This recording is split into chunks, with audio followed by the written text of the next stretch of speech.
Hi, I'm Lina. Welcome to Lina's Storybook, where we share the most unforgettable audio novels. Let's get started. I was rotting away from cancer. Completely incapable of caring for myself, my daughter crossed her arms and said, "You always favored boys. Let your son take care of you in your old age." My son scoffed. "My wife refuses to live with an old woman. Besides, you lent money to my sister for her mortgage. She should be the one looking after you." Left with no choice, I stayed in my dilapidated house, struggling just to swallow a sip of water. After a severe fall, a neighbor found me and called an ambulance.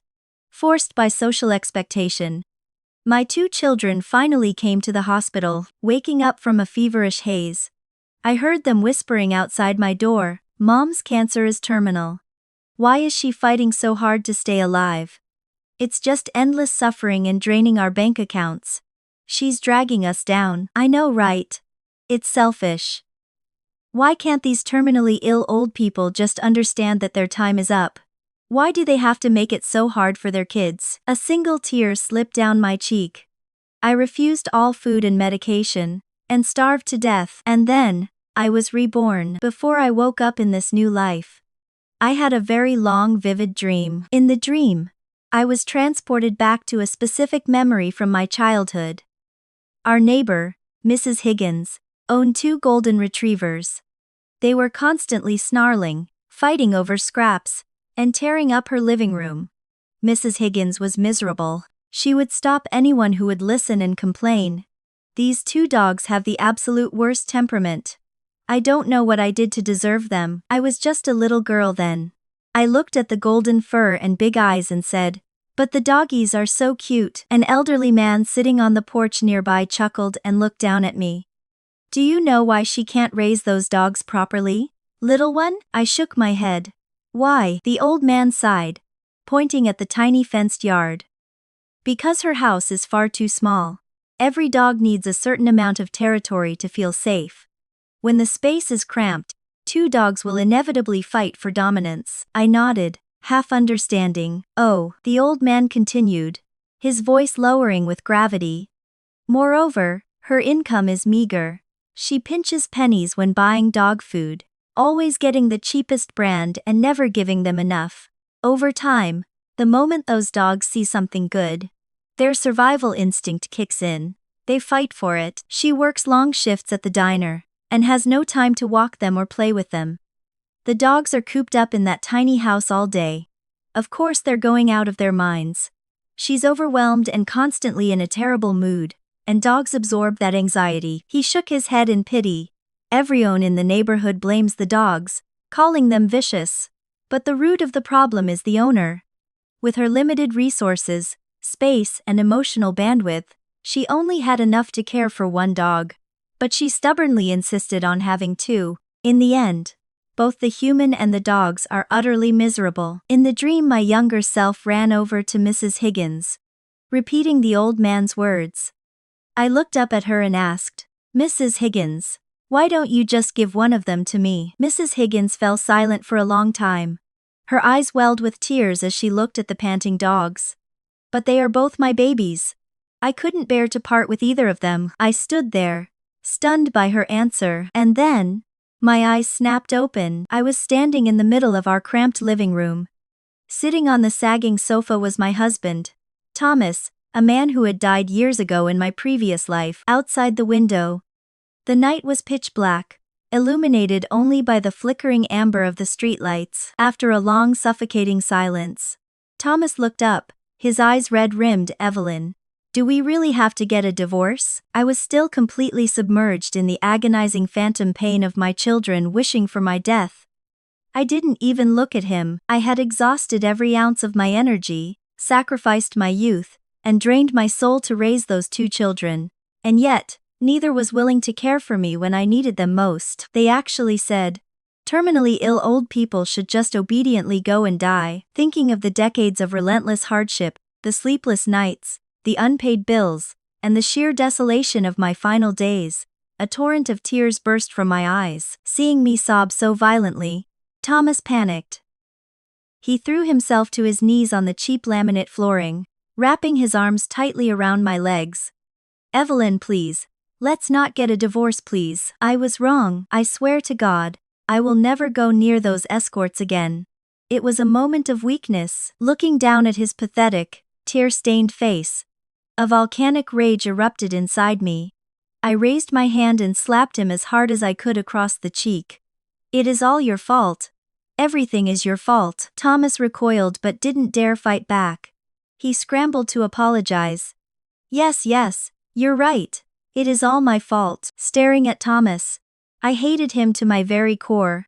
But alongside that hatred, a sickening wave of jealousy washed over me because in my past life, when Thomas was diagnosed with a severe illness in his 60s, both of our children emptied their savings and took months off work to care for him. Why? Why was it that when it was my turn, when I was struck with cancer, they refused to pay a single medical bill and wished I would die faster? It was so unimaginably unfair. I was the one who sacrificed everything. I was the one who held the family together. Yet the children despised me. Instead, they adored their father. The man who bankrupted our family, who was never home, who spent our grocery money on high-end escorts. What sin did I commit in my past life? I wailed, the grief tearing out of my throat. Why do I have to be treated like this? Driven by sheer despair, I began to pummel him with my fists, crying hysterically. Because he had been caught cheating, Thomas didn't dare block my strikes. He just cowered, taking the blows submissively. Daddy, Mommy, too small. Trembling voices drifted from behind me. I froze. Turning my head, my tear-blurred eyes landed on the doorway of the hallway. There, standing in their oversized pajamas, were my two young children, Claire and Arthur. They looked terrified. Our screaming must have woken them up. Mommy, please don't hit Daddy anymore. Okay, Claire, my 6-year-old daughter, summoned the courage to whisper. Driven by years of habit and the crushing stress of my reality, I instinctively glanced at the wall clock. It was 2 a.m. Do you know what time it is?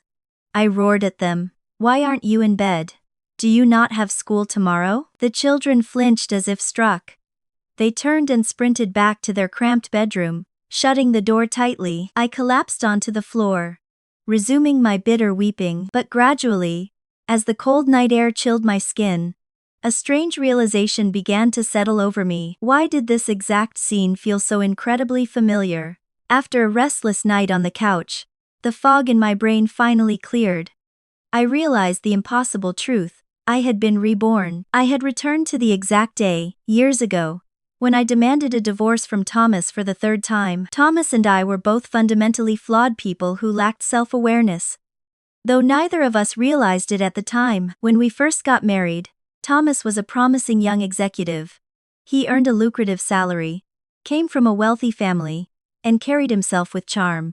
I, too, had a great career in marketing, and took pride in my appearance. We dated, married seamlessly, and lived a comfortable, upper-middle-class life in the suburbs. Within the first year of marriage, I became pregnant and gave birth to Claire. Then came the inevitable question many couples face, whether to have a second child. Thomas desperately wanted a son, and both sets of grandparents pressured me constantly, arguing that a single child would be lonely. I, too, harbored the romanticized notion that 2 children meant a complete bustling household. Without much hesitation, I got pregnant again. I told Thomas that regardless of whether it was a boy or a girl, this would absolutely be my last pregnancy. Thomas happily agreed, but when I was 3 months pregnant, a catastrophic shift occurred. Thomas's company underwent a massive restructuring. He was effectively forced out, and our household income plummeted overnight. If I had possessed the clarity to terminate the pregnancy then, perhaps the ensuing decades of misery could have been avoided, but I was already in my 2nd trimester. Neither of us could bear the thought of giving up the life growing inside me, so we decided to push forward and give birth to Arthur. It turned out to be the most disastrous decision of my life. After Arthur was born, the financial pressure became a suffocating weight. Desperate to maintain our lavish lifestyle and prove his worth, Thomas decided to launch a tech startup with a former colleague. It bled money from day one. To placate me, Thomas didn't touch our joint checking account. Instead, He secretly borrowed heavily from his parents' retirement funds. Before long, his partner saw the writing on the wall and pulled out. I begged Thomas to cut his losses, arguing that shouldering the entire risk alone was madness, but Thomas was arrogant and delusional. He refused to admit defeat. Fueled by a gambler's fallacy, he mortgaged our house and poured every cent we had into the failing venture. To keep me in the dark, he took a portion of his parents' money and transferred it to me every month, lying that it was his startup profit. When the house of cards finally collapsed, I discovered he hadn't just lost our savings. He had taken out predatory, high-interest loans.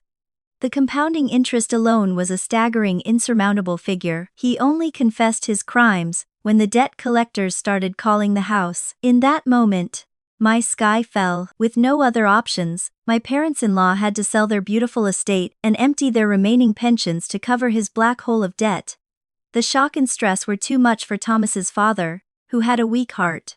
He suffered a massive cardiac arrest and died shortly after. Our family was utterly bankrupt. We lost the house and moved into a tiny 2-bedroom apartment. Thomas became a depressed, unemployed deadbeat. I was forced to become the sole breadwinner, working grueling hours while trying to manage a household with 2 toddlers. The pressure multiplied exponentially. It was only then that we realized what having 2 children truly requires.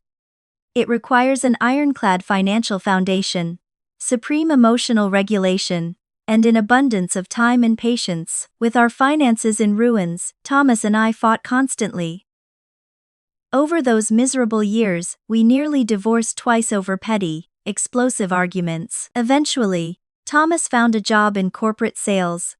The base pay was mediocre, but the commissions were decent. The catch: he was constantly traveling. My mother-in-law, Eleanor, had moved in with us after her husband died.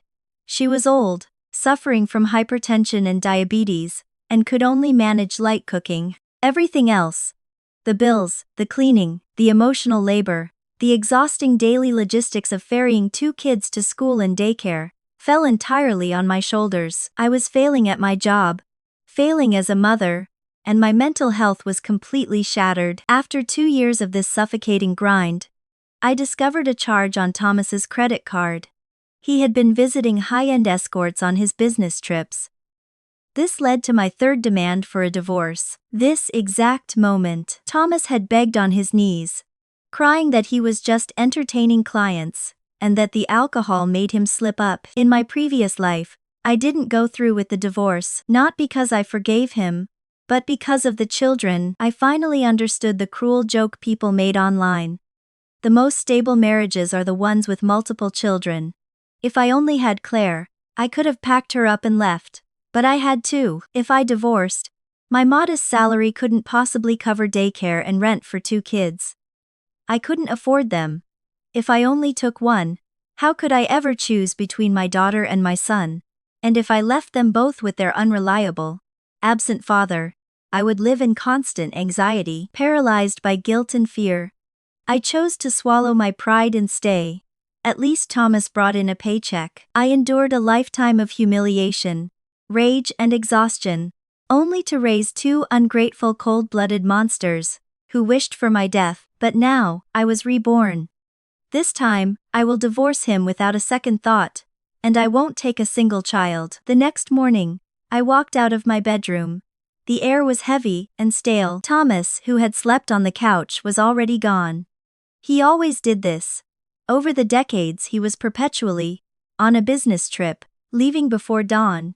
He would dutifully transfer a set amount of money each month, and occasionally play the fun, weekend dad. Everything else, the feverish nights, the parent-teacher conferences, the tantrums, the endless laundry, was my domain. I worked 100 times harder than Thomas, yet the children adored their father and resented me. 2 ungrateful little wolves. Just thinking about it made my heart turn to ice. My mother-in-law, Eleanor, was already bustling in the cramped kitchen.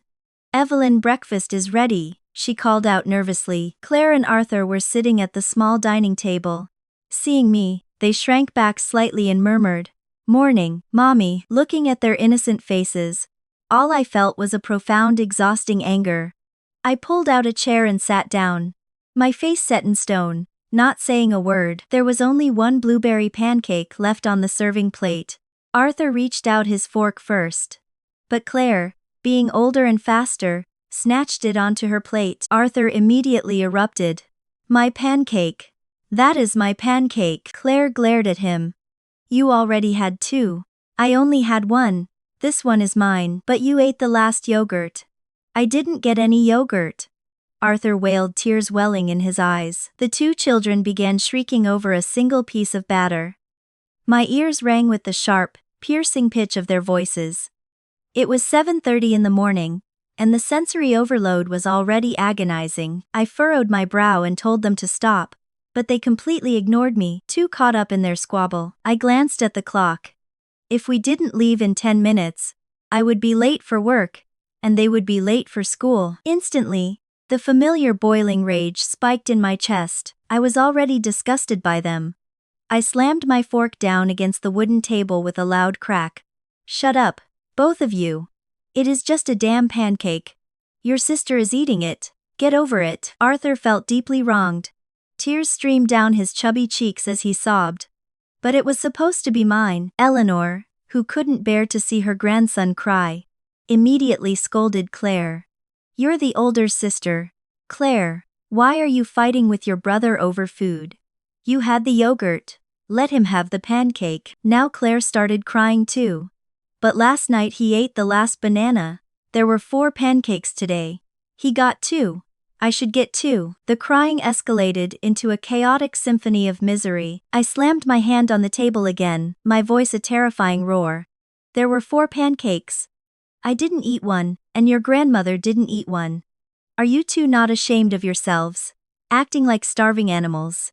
Eat your food and shut your mouths." The children froze in pure terror.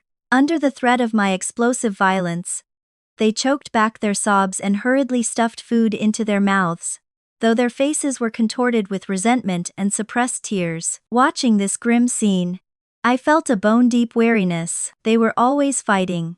Always, sometimes over a banana, sometimes a toy, sometimes a spot on the couch. They shared a tiny bedroom with a bunk bed. Even the issue of who got the top bunk had caused endless, screaming wars. When Arthur slept on top, he would kick the ceiling and bounce, driving Claire insane. She would come crying to my room in the middle of the night. I would be dead on my feet, knowing I had a massive marketing presentation the next day. But I still had to mediate their petty disputes. The room was too small for 2 desks, so they shared one slightly larger table. Claire had literally drawn a line down the middle with a marker. The number of explosive fights caused by an elbow crossing that line was uncountable. Usually I tried to suppress my frustration, but mornings were a pressure cooker. I had to get them dressed, fed, dropped off, and still make my commuter train. But they never understood my urgency. They dawdled through tantrums over socks feeling weird, and drove my blood pressure through the roof. I spent my entire life trying to be perfectly fair, trying to split everything down the middle, yet in the end, both of them accused me of favoring the other. I was so tired of it. Looking at them I spoke, my voice devoid of any warmth. "Claire, Arthur." Both children instantly sat up straight, their eyes wide. "Your father and I are getting a divorce," I announced coldly. "I cannot afford to raise you. From now on, you are living with your dad." In my past life, terrified of traumatizing them, I hid the word divorce like a loaded gun. But reborn, I couldn't care less about protecting the fragile feelings of future backstabbers. Eleanor's face drained of color. "Evelyn, please, don't say such things in front of the children." I threw my napkin onto the table. "Why shouldn't I? They're going to find out sooner or later." Eleanor fell silent. Trembling, the children were stunned. Then, the realization hit them, and they burst into hysterical tears, scrambling out of their chairs and running to my side. "Mommy, no. We'll be good. We promise we'll be good. Please don't divorce Daddy." Without a shred of hesitation, I pushed them away. "Why shouldn't I divorce him? I have suffered for years because of you two. If it weren't for you, I wouldn't have to swallow my pride and endure this miserable life. I sacrificed everything, and you don't even know what gratitude is. Ungrateful brats," they wailed. A sound of pure heartbreak. I slapped the table again. Stop crying. I'm the one whose life is ruined, and I'm not crying. What right do you have to cry? Terrified by my venom, they choked on their tears, backing away and staring at me like I was a monster. Seeing their terrified, small faces, a sudden sharp ache pierced my chest. Eleanor couldn't take it anymore. Evelyn, please. Do you have to constantly lose your temper at the kids? I whipped my head toward her, my fury igniting anew. What do you mean constantly lose my temper? Have I even raised my voice at them before today?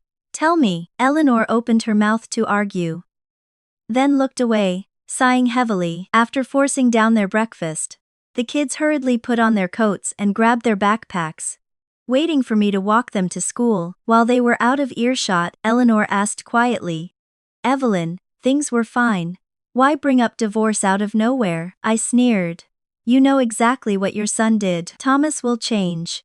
You know he is not a malicious man. He slept with prostitutes.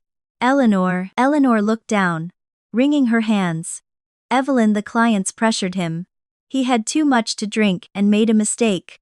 He doesn't smoke. He doesn't do drugs. He is polite, and he transfers his paycheck to you on time every month. When he is home, he plays with the kids. He is much better than a lot of men out there. I laughed, a harsh, bitter sound. So handing over a paycheck makes him father of the year. Do you have any idea how little he actually gives me? Eleanor frowned. He gives you $3,000 a month. That is a lot of money. Many families live on less. My anger surged into my throat. Yes, he gives me $3,000. But rent alone is $1,800. Utilities, groceries, gas, insurance, what is left? I have to feed and clothe 2 growing children. And to top it off, he constantly calls me asking for his money back. Eleanor had nothing to say. Mommy, we're ready, Claire called out from the hallway, her voice timid. Eleanor retreated into the kitchen. I grabbed my keys and marched out the door, the children trailing silently behind me. My blood was still boiling. It was true. Thomas gave me his money, and in my past life, after the divorce scare, he never cheated again. He became a model husband on paper. People would tell me how lucky I was to have a man who handed over his paycheck and played catch in the yard. But after rent and basic utilities, that money evaporated. Daycare and after-school programs ate up whatever was left. I paid for everything else with my own salary, and Thomas lived completely beyond his means. Despite being bankrupt, he retained his rich boy spending habits. He would demand $300 for a designer dress shirt, claiming he needed to look successful. For his clients, a $300 shirt. When our kids were wearing hand-me-downs, I would refuse, and he would secretly put it on credit cards. When the interest spiraled out of control, he would come crawling to me. If I let him default, it would ruin his credit, which could eventually impact our ability to secure student loans for the kids. So I would drain my own emergency savings to bail him out. It was a never-ending cycle of financial suffocation. Eleanor had said I was always angry. Was I supposed to be happy? With crushing debt, a deadbeat husband, a stressful job, and 2 chaotic children. Was I just born with a terrible personality? No, I was driven to madness by my circumstances. Even when I was furious, I tried my hardest to suppress it, to not scream at the kids. Yet they still remembered me as a raging monster. Thank God for rebirth. I wasn't going to live another single day of this hell. Walking down the suburban sidewalk, the children followed me like frightened mice, constantly checking my expression. Usually, I would hold their hands and ask about their spelling tests. Today, I walked briskly, ignoring them completely. Halfway to the elementary school, we crossed paths with a middle-aged woman struggling with 2 massive, barking golden retrievers. They were pulling her in opposite directions, growling at each other. Stop pulling, stop, she yelled, her face red with exertion. I recognized her vaguely and nodded. Walking the dogs, she sighed in exasperation. Yes, these 2 are impossible, always fighting, terrible temperaments. Without thinking, the words slipped out of my mouth. Then why don't you rehome one of them? She paused, looking at the dogs with a pained expression. I couldn't bear to part with them. The overwhelming sense of déjà vu rooted me to the pavement, just moments before my rebirth. I had that exact dream. Before now, I hadn't truly grasped the meaning of it. I was so consumed by my grief and hatred for my children, solely focused on abandoning them to save myself. But hearing those words in reality felt like a divine revelation, the woman continued, wiping sweat from her brow. Honestly, I know it is not the dog's fault. My apartment is tiny, and money is tight. I could have given one dog a beautiful life. Having two is a disaster. I was just arrogant and foolish to think I could handle it. Maybe one day, when I finally break, I'll have to give one away. Won't it break your heart? I asked softly. If I had the money and space, having two would be a joy, she replied. But right now, I don't forcing them to live like this. Eventually, both the human and the dogs will lose their minds. Sometimes you have to make the hard choice. She dragged the dogs away. Claire tugged gently at my coat. Mommy, I snapped out of my daze and silently walked them the rest of the way to the school gates. After dropping them off, I didn't head to the train station. Instead, I walked to a nearby park and sat on a bench, thinking deeply. My apartment was tiny. The kids shared a suffocating space. Because money was so tight, I bought cheap groceries and limited portions, causing them to fight constantly over basic resources. Because I was drowning in stress, I was perpetually anxious and prone to explosive outbursts. Watching the leaves fall, I felt like I was looking into a mirror. Why did my sweet innocent toddlers grow up into cold, unfeeling adults? Was God showing me that dream to tell me that I was the root of the problem? That by forcing a two-child household when I barely had the resources for one, I had doomed us all? That lacking space, money, and emotional stability is what turned my children into resentful strangers. It was true. If I only had Claire, life would have been manageable. But when I got pregnant with Arthur, we weren't bankrupt. We had a big house and a bright future. How could I have known Thomas would ruin it all? I went home, locked myself in my bedroom, and cried. I felt incredibly wronged. Yet simultaneously, a deep uncomfortable truth was settling in my bones. God had granted me a second chance. I couldn't ignore the lesson. I called my manager, claiming I was sick. She was surprisingly understanding and told me to rest. Knowing I would need this job to survive the divorce, I logged on and did some light work from home. At 3 p.m., I walked out to the living room. Eleanor, you need to go pick up the kids. Eleanor looked up in surprise. Me, yes, you from now on. You handle the school run. I've cancelled Claire's piano lessons and Arthur's soccer club. Why on earth would you cancel their extracurriculars? I looked at her coldly. Because your son's money doesn't stretch that far. You reminded me that $3,000 is plenty, implying I've been wasting his money. Fine. Let's see how far it goes when we strip away the extras. It should be more than enough now. Eleanor flushed with embarrassment, unable to formulate a rebuttal. She grabbed her coat and left for the school. Previously, I insisted on doing the pickups because I was terrified of Eleanor's bad knees and failing eyesight. What if they got hit by a car while she was watching them? Now, I didn't care. If something happened, it was Thomas's problem. Freed from the afternoon school run, I arrived at the office early the next morning and threw myself into my projects. When 5 p.m. rolled around, my manager asked, Evelyn, can you stay late tonight to help finalize the Q3 pitch? Without a second thought, I said, absolutely. In my past life, I was always the first to sprint out the door at 4:59 p.m. to relieve Eleanor and manage the kids. I constantly used my TO for pediatric appointments and school plays. As a result, promotions and bonuses always passed me by. Now, I was building my own war chest. When Thomas returned, I was serving him papers. I didn't get home until 9 p.m. The apartment was eerily quiet. The kids weren't screaming or fighting. They were sitting on the couch incredibly well behaved. I ignored them, taking off my heels, but I noticed they were looking at me with pure fear. Yes, fear. Even though I hadn't yelled or slammed any doors since yesterday morning, during dinner, which Eleanor had reheated for me. The kids sat at the table but didn't touch their vegetables. I glanced up. Why aren't you eating? Arthur whispered. Mommy, Are we allowed to eat? I frowned. Did I tell you not to? They shook their heads in unison, picked up their forks, and carefully took bites, their eyes darting to my face every few seconds. A memory flashed in my mind. In my past life, as they grew into teenagers, our dinners became a silent, oppressive affair.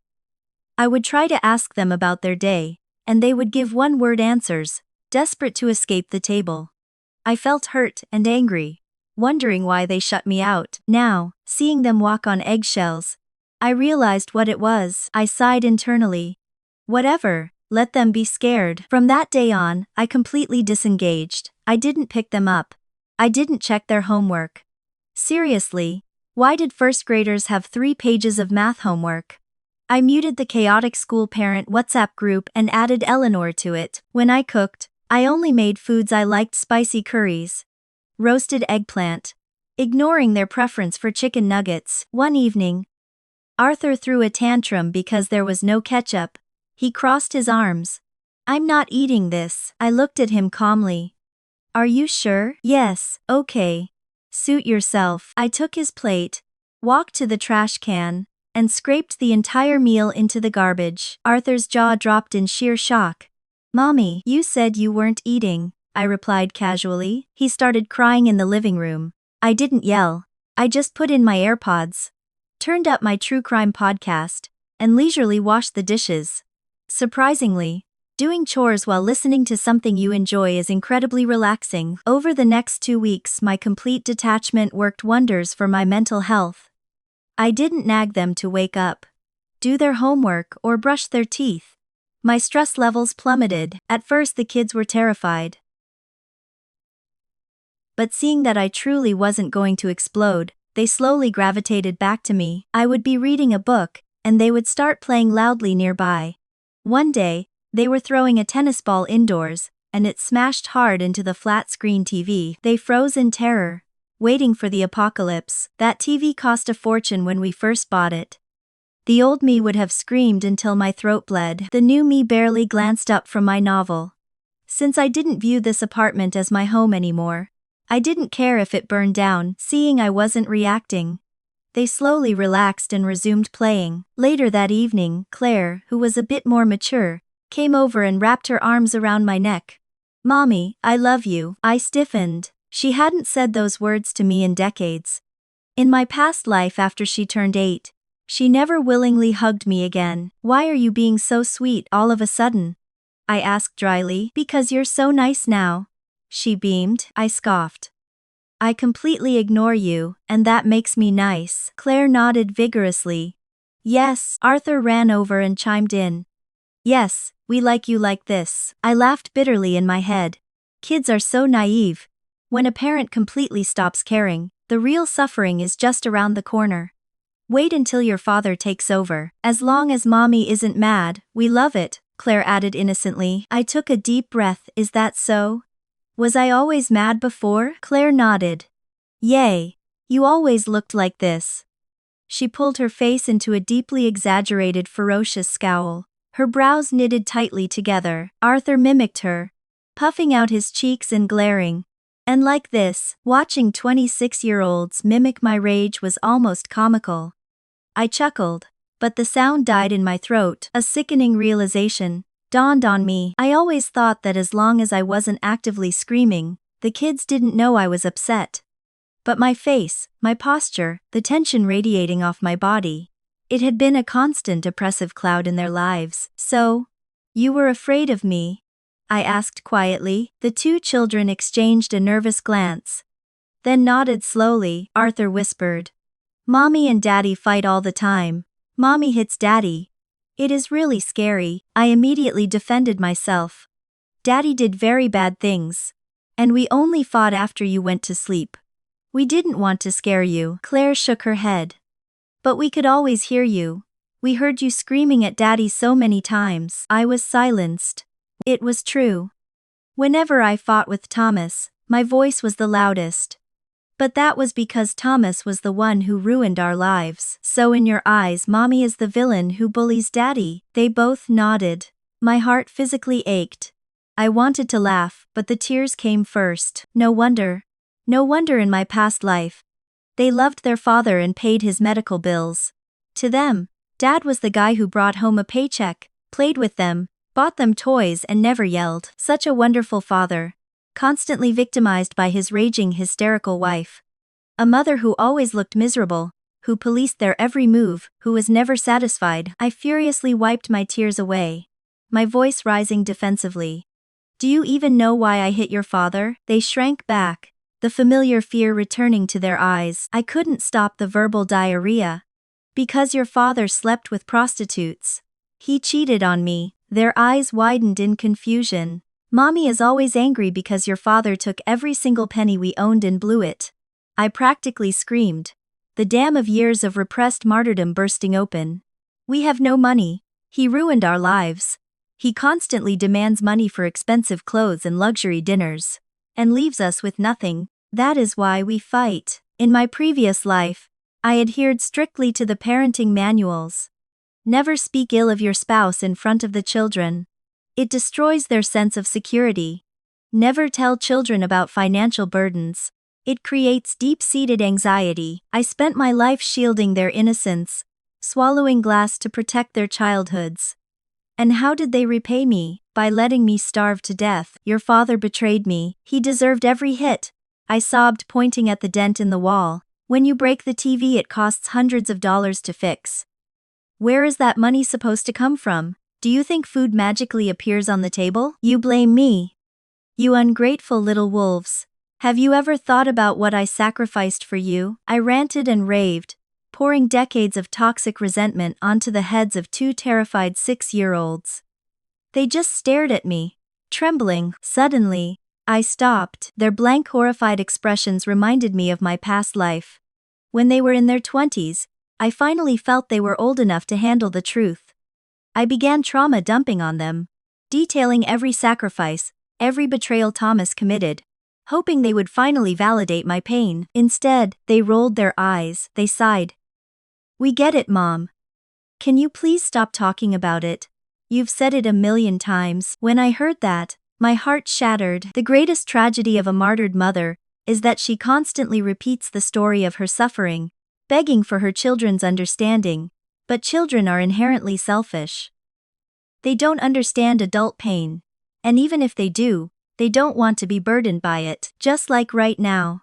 I was screaming my trauma at toddlers. After a long, agonizing silence, Arthur asked quietly, Mommy, what is a prostitute? I opened my mouth, but no sound came out. A profound, crushing sense of futility washed over me. What the hell was I doing? Why was I expecting empathy from a 6-year-old? Why was I seeking validation from children? It was pathetic. I turned around, walked into my bedroom, and shut the door. I picked up a self-help book I had bought recently. A highlighted passage caught my eye. A mother must manage her own emotional landscape. Only a mother who finds joy in her own life can cultivate a joyful environment for her children. Martyrdom breeds resentment. I smiled bitterly. In my past life, I exhausted myself trying to elevate them to adulthood, thinking I could finally rest once they graduated college. But right when they found jobs, Thomas got cancer. Someone had to provide round-the-clock care. It couldn't be the kids, they were just starting their careers. So, I resigned myself to being his nursemaid for 8 years until he finally died. I thought I could finally enjoy my twilight years. But with Thomas gone, the family fractured completely. The kids rarely visited. I lived entirely alone. I realized then that they only ever came home to see their dad. Not me, yet. When they did visit, who cleaned the sheets? Who cooked their favorite meals? Who scrubbed the toilets? I did. I was the invisible servant. It was so agonizingly unfair, thinking of the sheer waste of my past life. I cried until I had no tears left, but as I wiped my face, a cold resolve hardened in my chest. It didn't matter anymore. I was reborn. I would never play the martyr again. I was going to be selfish. Because in this world, it seemed only the selfish were allowed to be happy. Ever since I redirected 100% of my energy away from my family and into my career, the results were almost immediate. My managers noticed my new drive. One evening, I was the only one left in the office when the regional director frantically realized he had left a critical contract on his desk, and his flight to a major client meeting was boarding in 2 hours. I saw his panicked message in the company chat, grabbed the file, hailed a cab, and made it to the airport just in time to hand it to him before he passed through security. I saved a multi-million-dollar account. After that, the director championed me. During the quarterly review, my salary was bumped up significantly. There were even rumors that I was next in line for a management position. I thought it was just office gossip. After all, Sarah, the current team lead, was excellent at her job, but the opportunity arrived in the most shocking way imaginable. It was a Wednesday afternoon. The office was quiet when the elevator doors slammed open, and an elderly woman stormed onto the floor, screaming at the top of her lungs, "What kind of sweatshop is this? You people are working my daughter to the bone. She has no time to breathe, let alone find a husband." The entire floor froze in stunned silence. Sarah sprinted out of her glass office, her face crimson with horror. "Mom, what the hell are you doing?" The old woman shoved Sarah's hands away. "I'm doing what a mother has to do. I demand to see the manager. This company is ruining your life." Sarah burst into tears, desperately trying to pull her mother toward the exit. "Mom, please. Stop. You're humiliating me." Her mother planted her feet, glaring at everyone. "Humiliating you? You told me yourself you work until 8 p.m. You missed your blind date last weekend because of a pitch. You missed another one yesterday. This garbage company is preventing you from getting married. And that is a tragedy," Sarah shouted, her voice cracking. "I don't want to get married right now. I want to build my career." Her mother shrieked back. "A career? A career one T hold your hand when you are dying. Do you know how old you are? You are 35. If you wait any longer, you'll be barren. Who is going to take care of you when you are old? This company. Don't be delusional. I am doing this for your own good." Despite Sarah's frantic, sobbing protests, her mother kicked down the director's door and screamed at him for 10 minutes, threatening to report the company to the labor board. Sarah collapsed on the floor outside her office, weeping hysterically, until security finally escorted her mother out. The aftermath was deeply uncomfortable. People whispered in the break room, 35 is getting up there. Her mom is just anxious." One coworker murmured, "Are you insane?" Another shot back, "You don't storm a corporate office." She completely humiliated Sarah. Even if her intentions were pure, her actions were incredibly toxic. Sitting in my cubicle, I felt a chill run down my spine. I suddenly remembered my fights with Claire in my past life. When Claire was in her 20s, she fell deeply in love with a struggling musician who had no stable income and a history of bad decisions. Terrified she would ruin her life like I did, I intervened ruthlessly. I screamed. I threatened to disown her. I staged interventions until she finally broke down and dumped him. We didn't speak for a year. I genuinely believed I had saved her, and I felt completely justified. When Arthur graduated, he wanted to move to Los Angeles to pursue film. But I had a connection at a highly stable, lucrative government contractor in our hometown. I cried. I guilt-tripped him. I refused to pay his rent until he surrendered and took the corporate job. Later, Claire's ex-boyfriend got arrested for fraud, and Arthur became a wealthy executive. I constantly patted myself on the back. "See, Mom knows best. You should thank me." They would just nod, their eyes dead, and change the subject. Watching Sarah's mother completely destroy her daughter's dignity under the banner of love, a sickening realization hit me. Did my extreme, controlling behavior completely sever my children's emotional connection to me, even if I was technically right? Did the way I forced their compliance break their hearts? Unsurprisingly, Sarah resigned the next day. She couldn't bear the humiliation of facing the office. On her last day, I invited her out for drinks. She looked surprised but accepted. After 3 martinis, the professional facade crumbled, and Sarah began to talk. "Aren't you usually rushing home to your kids, Evelyn?" "Not anymore," I said softly. She smiled sadly. "Well, with me gone, the director is giving you my spot." "Congratulations." "I didn't want it to happen like this," I admitted. "It is fine. Honestly, they wanted to promote you 2 years ago. Your numbers are better than mine. But you always refused overtime and took so much leave for your kids, so they gave it to me. I stared at my glass, a bitter knot in my stomach. The sacrifices of motherhood were truly invisible, yet they cost you the world. Sarah took another long sip, and the conversation inevitably drifted to her mother. Why does she always do this to me? Sarah whispered, tears spilling over her lashes. Why? Suddenly, she began to sob uncontrollably. She forcefully dictates every aspect of my life. I am not a child, Evelyn. I am 35 years old. I hate her. I genuinely hate her. She always says the world is cruel and will chew me up.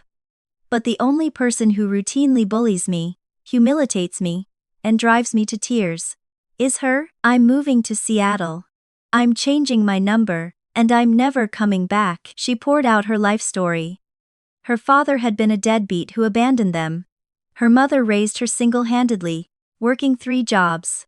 Sarah knew the sacrifices her mother made and felt eternally indebted to her. But her mother weaponized that debt. She demanded absolute control. She dictated who Sarah dated, what she wore, how she spent her money. If Sarah pushed back, the tears and the "I sacrificed my youth for you, you ungrateful wretch's" speeches would start. Listening to Sarah, my blood ran cold. Your mother, she suffered a lot, I said tentatively, playing devil's advocate. When you're that traumatized by life, sometimes you accidentally bleed on the people closest to you. But she does love you. Sarah slammed her glass on the bar. Her suffering is not an excuse to abuse her child. The words struck me like a physical blow. She experienced hell. She knows exactly how agonizing it is to feel trapped and powerless. Sarah cried. So why is she doing it to me? I didn't make her marry my father. Why am I paying the price for her bad choices? Do you think she is intentionally hurting you? I asked, my voice trembling, screaming at me, manipulating me, using my guilt to keep me as her emotional punching bag. Is that not hurting me? I am a human being, Evelyn, not a dog she bought to keep her company. I'm done. I'm leaving, and I won't feel guilty about it. She paused, her face crumbling. But I do feel guilty. Why do I feel guilty? Why do I have to carry this pain? Through Sarah's distorted, tear-streaked face, I saw a ghostly overlay of Claire from my past life. I saw Claire, 28 years old, sobbing in our living room. Why are you doing this to me? I am not pining over my ex. I just don't want to get married right now. Can you just leave me alone?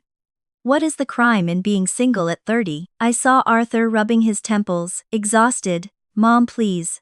Stop, I know how to do my job. Stop treating me like an idiot child. Just let me breathe. What was I thinking back then? I was thinking I bled for you. I starved for you. Everything I do is to build a fortress around you, so you don't suffer like I did. Why are you fighting me? Why are you so ungrateful? And then I would scream at them. Sarah's agonized questions echoed in my mind, tearing down the walls of my self-righteousness. Before today, I didn't understand. Now the truth was blinding. I covered my face with my hands, my eyes burning. I'm so sorry, Mom was wrong. I stood up and wrapped my arms around Sarah. She leaned into my shoulder, sobbing even harder, completely unaware that I was weeping for the children I had suffocated in another lifetime. With Sarah's departure, the company officially promoted me to team lead. Standing in the director's plush office, I felt a wave of imposter syndrome. Sir, I've never managed a team before. I don't know if I'm equipped for this. But I promise I will read every management book and learn how to communicate properly with the staff. The director laughed warmly. Evelyn, don't sell yourself short. Your analytical skills are unmatched. And who says you have no management experience? I looked at him, confused. He smiled. You have 2 young children, don't you? Children are the ultimate subordinates. They are irrational, demanding, and constantly testing boundaries. If you can manage them, you're already a manager. I returned to my desk, my mind spinning. I noticed a copy of The Effective Executive, sitting on a coworker's shelf. I flipped it open. The director's words echoed in my head. You are a manager of your children. I had never thought of it that way. In the corporate world, Everyone knows that becoming a manager requires rigorous training, immense self-reflection, emotional intelligence, and respect for your subordinates. A good manager leads by inspiration, not tyranny. But when it comes to the role of a mother, arguably the most high-stakes management position in the world, everyone assumes instinct is enough. We casually get pregnant, casually give birth, and casually raise humans. We never consider that we need training. We never practice self-reflection. We rarely respect our children as autonomous individuals. Now, finally, I understood. At the end of the month, Thomas returned from his 3-month business trip. He swaggered into the apartment, handed me a check for $3,000 and smiled charmingly. "Hey honey, I've been doing some thinking. I'm going to be a better husband. Let's drop this whole divorce nonsense, okay?" I stared at him. Society called him a good family man because he occasionally played catch with the kids. But he had been gone for a quarter of the year. If you added up all the hours he actually spent parenting, it wouldn't amount to a single month. He called it quality over quantity. What a joke. I shook my head. "No, we are getting a divorce, and I am not taking custody." Over the past few weeks, I had spent hours meditating on the purpose of my rebirth. I understood now that I was deeply flawed. My poverty-induced anxiety had turned me into a toxic, volatile dictator. I complained endlessly, used guilt as a weapon, and crushed my children's spirits. I was a terrible mother. If I stayed in this environment, suffocated by debt and Thomas's uselessness, I would never heal. I would just repeat the cycle. The root of my madness was financial terror. Therefore, the only logical step was to leave. To build my wealth, fix my own mind. And perhaps, when I was finally stable, I could be the mother they actually needed. Thomas dropped his smug smile. "What, Evelyn, are you insane? You really want a divorce? And you want me to take the kids?" I nodded firmly. "Yes, you are their father.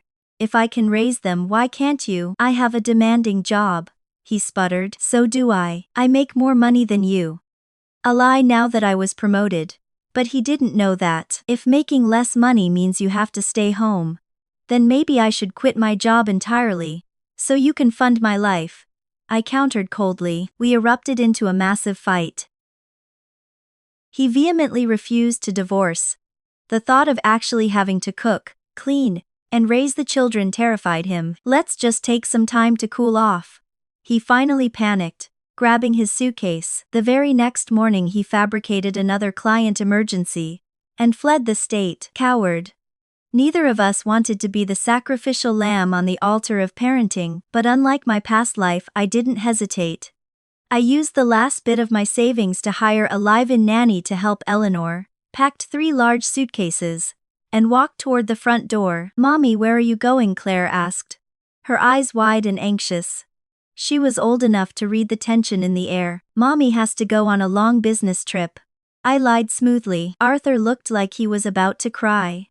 "When are you coming back?" They looked so small, so frightened. This exact scene triggered a deeply buried memory.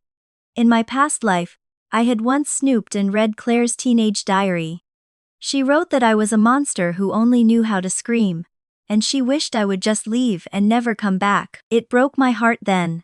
I confronted her, crying about my sacrifices, branding her ungrateful. She had just stared at the floor, totally shut down. I had forgotten how much I terrorized them. I only remembered my own exhaustion. I only remembered giving them the best cuts of meat while I ate the scraps. The entire foundation of our relationship was built on a rotting swamp of my unhealed trauma. I snapped back to the present. I knelt down, smoothed their hair and forced a gentle, reassuring smile. "I'll be back to visit. You two be good for Grandma, okay?" They nodded vigorously, desperate to please. I stood up, turned my back, and walked out the door. Thomas could run, and so could I. In my past life, my hesitation and misplaced guilt chained me to a sinking ship, dragging my children down with me. Trying to endure a miserable marriage, for the kids, is the greatest lie women are sold. This time, I was cutting the cord. Eleanor was a decent woman. She wouldn't let them starve. Stepping out of that suffocating apartment building, I looked back once, feeling a complex whirlwind of grief and liberation. Then, I turned away and never looked back. I rented a beautiful minimalist one-bedroom apartment downtown. I threw myself into my new role as team lead, studying leadership, psychology, and communication. At night, I scoured online forums dedicated to estranged children, reading thousands of posts from adults who had cut contact with their parents. The more I read, the more I recognized my own horrifying reflection. Yet, a small stubborn part of me still felt wronged. I worked so hard. I gave up my dreams for them. Even if my execution was flawed, my intentions were pure love. Did I really deserve to be hated so much just for making mistakes? Under a viral post about a mother with severe controlling tendencies, I found a comment that struck me like lightning. The commenter wrote, "You expect too much from your mom. From the second you were born, you demanded she feed you every 2 hours. You screamed if she put you down. You essentially trained her, like Pavlov's dog, to obsess over your every breath. You conditioned her to make you the absolute center of her universe for 18 years. And then, the day you turn 18, you demand she immediately back off, find her own hobbies, and leave you alone.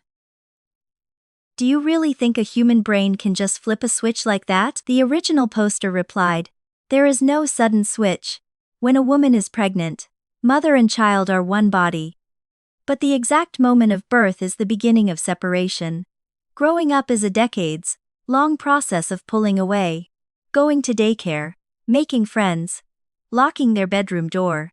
The child is constantly signaling that the separation is happening. If, after 20 years of these signals, the mother still hasn't learned to let go of the leash, that is the mother's failure to adapt." I stared at the glowing screen of my laptop until my vision blurred. My relentless pursuit of their gratitude, my obsessive control. It wasn't because they needed me.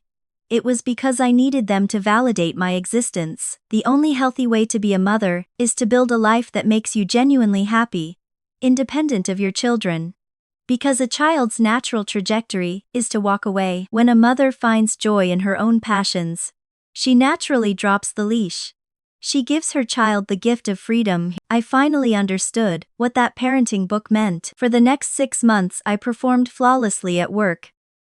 Thomas, realizing I had actually abandoned the apartment, panicked and tried to track me down, demanding I come home. Every time he called, I had one answer: "Sign the divorce papers." "Evelyn, you can't just leave your kids," he shouted over the phone. "If you care so much, stop traveling and raise them yourself," I replied calmly. We reached a stalemate. Then, the director called me into his office. "Evelyn, we're opening a new branch in Chicago. We need a regional VP to lead it. Are you willing to relocate?" I didn't even blink. "Absolutely. But what about your family? My husband and mother-in-law have it handled." When Thomas found out I was moving to Illinois, he lost his mind. "You're abandoning us. Who is going to raise Claire and Arthur?" "You will, or let them raise themselves." "I don't care," I lied, my voice ice cold. "If you don't sign the divorce papers by Friday, I am going to the bank, and I am taking out a massive high-interest business loan in both our names. I will bury you in so much debt, you won't be able to breathe." "Sign the papers." He knew I wasn't bluffing. He knew the terror of debt. He finally signed. The divorce process took a few months to finalize. When the judge finally stamped the decree, I felt like a massive boulder had been lifted off my chest. The paper felt warm, radiating the promise of a new life. With the divorce final, Thomas was legally forced to step up. He negotiated a localized position at his firm, significantly cutting his travel time, so he could be home every night to manage the kids. I set up an automatic monthly transfer for child support, far exceeding the legal minimum, and moved to Chicago. Life in Chicago was vibrant, rich, and deeply fulfilling. I had a high salary, an executive title, and absolute freedom. If I saw a designer coat I liked, I bought it. If I wanted to spend a long weekend in Paris, I booked the flight. In my past life, I put myself dead last. I hoarded every penny, terrified of the future, drowning in resentment because I felt deprived. Now, after satisfying every materialistic urge, I realized that money and luxury were just okay. They were nice, but they weren't everything. If I had just allowed myself small luxuries in my past life, a nice dinner, a weekend trip, I wouldn't have built up such venomous resentment. But my anxiety over money blinded me. I made myself a martyr, and then demanded the kids worship at my altar. Living alone in Chicago gave me the silence I needed to reevaluate everything. I realized something crucial. In my past life, my children didn't actually abandon me until the very end. After Thomas died, they still called on holidays. They still visited occasionally. But every time they called, I would unleash a barrage of nagging, guilt trips, and complaints about my health. Slowly, the calls became shorter. The visits stopped. One year, Claire had just given birth, and Arthur was drowning in a corporate merger. They couldn't make it home for Thanksgiving. When they finally visited a week later, I threw a massive tantrum, screaming that they were ungrateful sociopaths who left me to rot on a holiday. I felt so justified. But as a VP who now manages hundreds of employees, I know that if an employee makes a mistake, you don't scream at them until they cry. You communicate effectively to maintain the relationship. Why did I treat my children worse than my junior analysts? I always called them ungrateful. Yet Claire broke up with the man she loved, because I forced her to. Arthur took a job he hated because I manipulated him. If they truly hated me, they would have cut me off at 18. Just like Sarah did to her mom. They loved me. I just slowly strangled that love to death. A year later, I flew back to visit them. Thomas opened the door. He looked exhausted, his hair thinning, but he smiled politely. "Evelyn, good to see you." "Just here to see the kids," I said. He called them into the living room and tactfully left to go buy groceries. I had assumed Thomas would be a bitter, raging mess as a single father. But he seemed okay. Tired but okay. I sat with Claire and Arthur. They were bigger now. I asked them how Dad was treating them. They were honest. Dad was messy. He fed them takeout constantly. And yes, when they misbehaved, he lost his temper and yelled at them. I smiled. So Thomas wasn't a saint either. Raising kids breaks everyone. I didn't criticize his parenting. It wasn't my problem anymore. I took them out to an expensive dinner and an arcade. On the walk back, Claire held my hand tightly. "Mommy, I love you so much." Arthur hugged my waist. "Do you have to go back to Chicago?" I knelt down. "Mommy has to work. But I will fly down every holiday, and during the summer, I'll fly you out to Chicago to live with me. Deal?" "Deal," they cheered. I asked about school. They suddenly looked incredibly nervous. "It is okay if your grades aren't perfect," I said warmly. "As long as you're trying." Arthur looked at his shoes. "I got a C in math, everyone else got A's." "AC just means you're still learning," I said, kissing his forehead. "You're brilliant at art, Arthur. Everyone has different talents." His eyes lit up. Claire looked conflicted. "Mom, I think science is really hard. Do you want me to hire a tutor?" "No pressure. Only if you want one." "I'll think about it," she said, relieved I hadn't yelled. In my past life, I hovered over their homework like a prison guard, screaming over every missed fraction. Yet, their grades were terrible anyway. It was utterly pointless. Over the next decade, I flourished in my career. Because I possessed future knowledge, I made a few extremely lucrative investments in tech stocks, securing a massive fortune. Though strangely, the exact winning lottery numbers from my past life were totally wiped from my memory.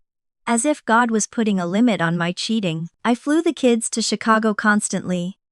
I bought them whatever they needed, ensuring they never felt the crippling sting of poverty that defined my past life. But I didn't spoil them blindly. I monitored their accounts and taught them financial literacy. Without the oppressive atmosphere of our old apartment, they grew up confident, kind, and emotionally secure. 2 years into my time in Chicago, I approached Thomas with a proposition. I offered to buy a massive 4-bedroom house in a great school district. I would put down $500,000. The catch, I told Thomas, is that the house goes entirely into a trust for Claire and Arthur. Thomas, desperate to get out of the cramped apartment, agreed instantly. The kids finally had their own large bedrooms. Ironically, without me breathing down their necks, their academic performance skyrocketed. Claire became an absolute perfectionist, constantly ranking top of her class. When she was applying to colleges, she had a panic attack, sobbing that if she didn't get into an Ivy League, her life was over. I flew down and held her. Claire, even if you go to a state school, you will be fine. You're brilliant. You don't understand, she screamed, blinded by anxiety. Stop telling me it doesn't matter. The old me would have slapped her for the disrespect. The new me just hugged her tighter. I understood it was just anxiety talking, not malice. Listen to me, I whispered into her hair. Even if you fail every class and never go to college, I have enough money to support you for the rest of your life. You are safe. Claire froze, then collapsed against me, sobbing. I'm sorry, Mom. I'm so stressed. Arthur was a more average student, and he internalized his feelings. I never forced him to open up. I respected his boundaries. I just let him know I was always there. Decades flew by. I retired comfortably. Thomas eventually fell ill with the same severe disease as in my past life. But because we were divorced, I didn't lift a finger. Claire and Arthur, both highly successful professionals in New York, hired top-tier nurses and managed his care from afar. I traveled the world. I lived for myself. One afternoon, while hiking in the Swiss Alps, I slipped on a wet rock and struck my head. As darkness consumed me, I was suddenly thrust into a vivid flashback of the final days of my past life. I saw myself starving to death in that dingy bedroom. I saw Claire and Arthur pacing outside. Why is she doing this to us? Claire had cried, pulling her hair. She has always been like this. Stubborn, toxic, taking everything to the extreme, Arthur had muttered bitterly. But then the doctor walked out. Are we continuing life support? It is very expensive, and the prognosis is grim. The two adult children looked furious, exhausted, and defeated. But they pulled out their credit cards. Do everything you can, save her. When my heart monitor finally flatlined days later, the flashback showed them collapsing over my emaciated body, screaming for their mother, crying with an agony that shook the walls. Watching from the void, I felt a profound peace wash over me. They had hated my toxicity. Yes, but they had always loved me. Human nature is complicated. I finally forgave them. And more importantly, I forgave myself. The darkness shifted. I was back in the childhood dream. Mrs. Higgins was walking her two golden retrievers. They were fat, happy, and walking perfectly on their leashes. I thought you gave them away, I said. She smiled brightly. I did for a while. But then I got a better job, bought a house with a huge backyard, and brought them back. They just needed space, and I needed peace. I smiled. My eyes fluttered open. The blinding white light of a hospital room assaulted my vision. Mom, you're awake. Two frantic, tear-stained faces leaned over me. Claire and Arthur, both in their late 40s, looking terrified. I'm fine, I rasped. Why did you guys fly all the way here? You cracked your skull, Mom. Of course we flew here. Arthur scolded, though his voice shook. You're an old lady. Stop climbing mountains. They stayed by my bedside for a month. They didn't fight over who paid the bill. They split it evenly and happily. One afternoon Claire was peeling an apple for me. You know, Mom, there is an old woman in the ICU down the hall. Her kids completely abandoned her. Never visited once. Can you imagine? Arthur shook his head in disgust. Absolute sociopaths. How could anyone abandon their mother? I looked at my two beautiful, successful, loving children. I thought about the nightmare of my past life. I smiled, closing my eyes as the afternoon sun warmed my face. Yeah, I whispered. How could they? Everything was exactly as it should be. That's all for today. I'm Lina. Don't forget to like and subscribe for more amazing stories every week. Thanks for watching.